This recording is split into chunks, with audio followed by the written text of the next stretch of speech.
继续来关心英国伫咧前2天啊，各地温度是拢称甲30几度，嘛是今年上较热的记录。因若伫咧中国华南是落大水雨，伫江西有部分的地区累积的雨量已经超过500米哩，四界拢伫咧做大水，目前已经疏开超过2600个人啊。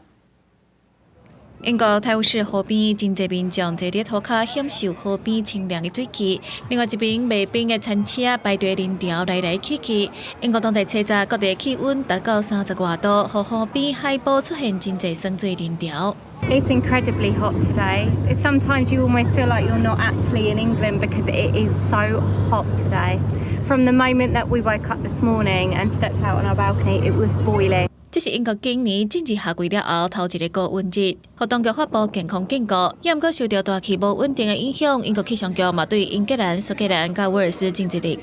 发布黄色雷暴预警。今日西起中国华南地区、南部地区因为受到暴雨影响，广东的真侪县市发生强降雨，其中山东累计降雨量达到151毫米，互真侪道路淹水。伫江西的北海地区嘛是连续真侪天暴雨，累计降雨量超过500毫米，创下过去的降雨量 新冠纪录，更有真侪庄仔头淹水，居民受困，互地方政府紧急派出武警去救援。到11日透早为止，疏散人数达到2600外人。任务部队到达现地后，迅速展开救援工作，现已累计转移受灾群众300余人次。